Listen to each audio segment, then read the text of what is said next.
हैं? और जो हमारे कंट्रोल में है उसको तो क्वेश्चन 1 क्वेश्चन 2 क्लियर है? Yes miss. वो दोनों से पूछ रहे हैं, तुम लोग मत बोलो। Name 2 minerals that are important for healthy bone.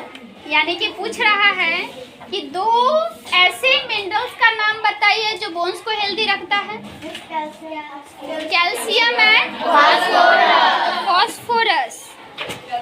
4th number पूछ रहा है जॉब ऑफ स्पाइनल कॉर्ड। क्या पूछ रहा है?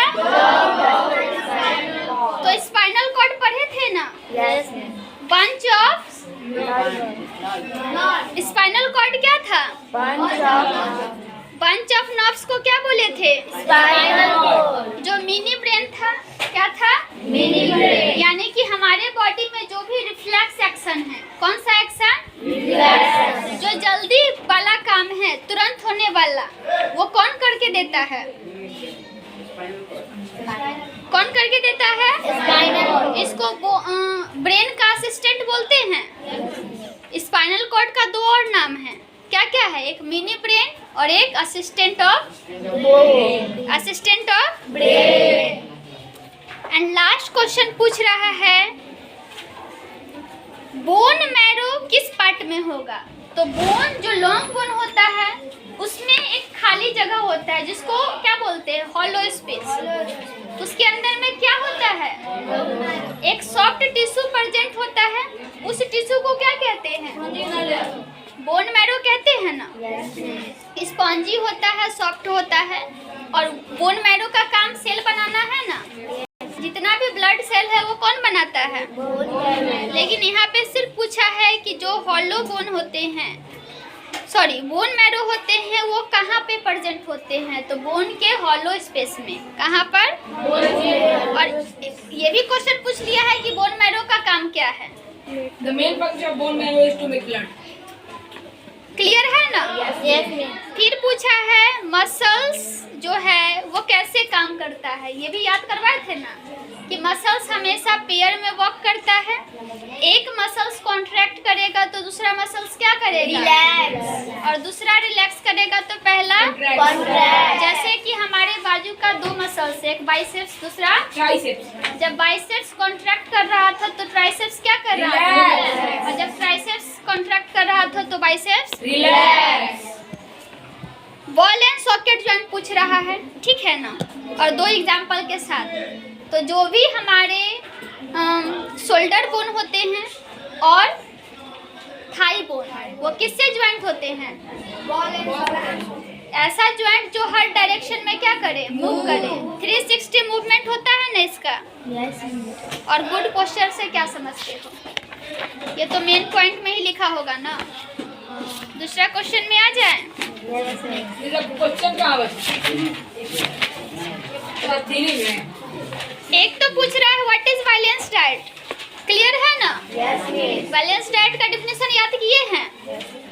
फिर नेक्स्ट क्वेश्चन पूछ रहा है मेंशन 2 रीजन व्हाई समथिंग में suffer from malnutrition. Malnutrition समझ में आया था? Lack of nutrient in body is called. और कारण क्या था? कल बता रहे थे ना। पॉवर्टी कारण है, गरीबी हमारा, ठीक है ना। ब्लड प्रेशर किसको कहते हैं? तो ये भी मेन पॉइंट में याद किए हुए थे कि जब ब्लड हमारे बॉडी में फ्लो करता है, ब्लड जो है वो ब्लड वेसल्स में फ्लो करता है ना। ब्लड कहाँ फ्लो करता है? Blood vessels. तो जब ब्लड वेसल्स में ब्लड फ्लो करता है तो जो ब्लड वेसल्स का जो वॉल होता है, किसका वॉल? Blood vessels. उस पर एक प्रेशर क्रिएट होता है। क्या क्रिएट होता है? उसी प्रेशर को क्या कहते हैं? क्या कहते हैं? रफेज। हमारे फूड में अब 5 प्रकार के न्यूट्रिएंट पढ़े थे। कौन कौन सा न्यूट्रिएंट था? जो हमें एनर्जी दे रहा था, डिजीज से बचा रहा था, बॉडी ग्रो करवा रहा था, बॉडी मेंटेन करवा रहा था। लेकिन एक्स्ट्रा 2 और चीज खा रहे थे, एक था रफेज और दूसरा था वाटर। एक क्या था? रफेज को फाइबर भी बोल सकते हैं ना। यस मिस, बताए थे आप। और फाइबर का क्या इंपॉर्टेंस है पता है? Digestion. सिस्टम होता है, क्या होता है? Digestive system. माउथ है, फूड पाइप है, स्टमक है, स्मॉल इंटेस्टाइन है, लास्ट में क्या है? लार्ज इंटेस्टाइन का एक जो पार्ट है, ये इनस नहीं है, ये क्या है? रेक्टम में कौन स्टोर हो रहा था? Stool. और एनस का काम क्या था? बाहर निकालना. यानी कि जब भी हमारा स्टूल बॉडी से बाहर निकलेगा तो स्टूल को निकालने में कौन मदद करेगा? फाइबर और रफेज, क्योंकि रफेज जो है वो हमारे स्टूल को स्मूथली कैसे पास करवाता है? Smoothly. हमें पता है कि जब हमें स्टूल निकालने में प्रॉब्लम क्रिएट होती है, ठीक है ना, तो उस कंडीशन को कॉन्स्टिपेशन बोलते हैं। वो पढ़े हुए हैं या नहीं? Yes. क्या पढ़े हुए हैं? Constipation. Difficulty in passing Passes stool. इसको Constipation. जिसको हिंदी में कब्ज भी बोलते हैं Yes, ना। miss. कब्ज किसके कारण से होता है? फाइबर की कमी. अगर फूड में हम फाइबर ना ले तो क्या हो जाएगा? कब्ज की कमी. कॉन्स्टिपेशन। जितने भी वेजिटेरियन होते हैं उनको कॉन्स्टिपेशन की बीमारी नहीं होती है, क्योंकि हमारे वेजिटेबल्स, फ्रूट्स, अनाज ये सब में क्या होते हैं? भारी मात्रा में, भरपूर मात्रा में क्या होते हैं? फाइबर. लेकिन मैं सबसे ज्यादा गुआवा में. लेकिन नॉन वेजिटेरियन में यानी कि फ्लेश में, मीट में ये सब में फाइबर नहीं होता है। जो नॉन वेजिटेरियन होते हैं ना उनको ये बीमारी ज़्यादा होती है। क्या चीज़ की? इसीलिए तो हम जब भी नॉन वेज खाते हैं तो फूड को बैलेंस करने के लिए बहुत सारा सलाद खाते हैं। कारण क्या होता है? कॉन्स्टिपेशन से बचना। कारण क्या होता है? जो प्योर नॉन वेज होते हैं उनको बहुत ज़्यादा ये बीमारी हो जाती है। क्लियर है? ये तुमको समझ में आया ना? फिर रोल ऑफ प्रोटीन पूछ रहा है, यानी कि प्रोटीन का फंक्शन पता है ना? प्रोटीन का फंक्शन एनर्जी देना, ग्रोथ करवाना, बॉडी सेल बनाना। Carbohydrate considered our main source of energy, though fat can produce much more energy. पूछ रहा है कि कार्बोहाइड्रेट जो है वो एनर्जी देता है और फैट भी एनर्जी देता है, लेकिन कार्बोहाइड्रेट को ही मेन क्यों मानते हैं? एनर्जी का मेन सोर्स क्यों मानते हैं? क्योंकि कार्बोहाइड्रेट जल्दी ब्रेक डाउन होता है, ठीक है ना। फैट जाकर स्टोर होता है। फैट तभी काम आता है जब हमारे बॉडी में लैक ऑफ फूड हो, यानी कि हमारे बॉडी में एनर्जी की कमी है, कभी फास्टिंग पे है, उस वक्त फैट जब टूटता है तो एनर्जी देता है। लेकिन सबसे पहले कौन एनर्जी देता है? कार्बोहाइड्रेट. क्लियर है? Yes. फिर 3 क्वेश्चन और बचा है। What problem can over eating cause? वो बोल रहा है कि बहुत ज़्यादा ज़रूरत से ज़्यादा खाना खा ले तो क्या प्रॉब्लम क्रिएट होगी? हम बता रहे थे ना कि जब हम बहुत ज़्यादा फैट खा लेते हैं तो ओबेसिटी नामक बीमारी होती है। नाम इस नाम बता के.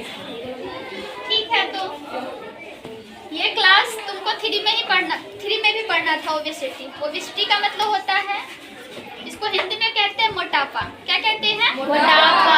तो किसके कारण से होता है? फैट. ओवर ईटिंग के कारण से होता है। कोई भी फूड मटेरियल जब ओवर ईट करते हैं तो वो फैट में बदल कर स्टोर हो जाता है ना। ये तो पढ़े थे ना। और वही क्या कॉज करता है? ओबेसिटी. जिसको हिंदी में क्या कहते हैं? मोटापा. तो ये क्वेश्चन पूछा गया है कि ओवर ईटिंग से क्या होता है? ओबेसिटी. मोटापा। What is junk food? Junk food किसको कहते हैं? जो भी खा नहीं सकते होता है. खा नहीं सकते उसका जो खा डेफिनेशन। सकते हैं, जो खाने पे हमें बॉडी को हार्म जंक फूड का डिफिनेशन हम बताए थे कि जिस फूड में बहुत ज़्यादा भारी मात्रा में क्या हो? फैट्स हो, शुगर हो, उस फूड को क्या कहेंगे? क्लियर है ना?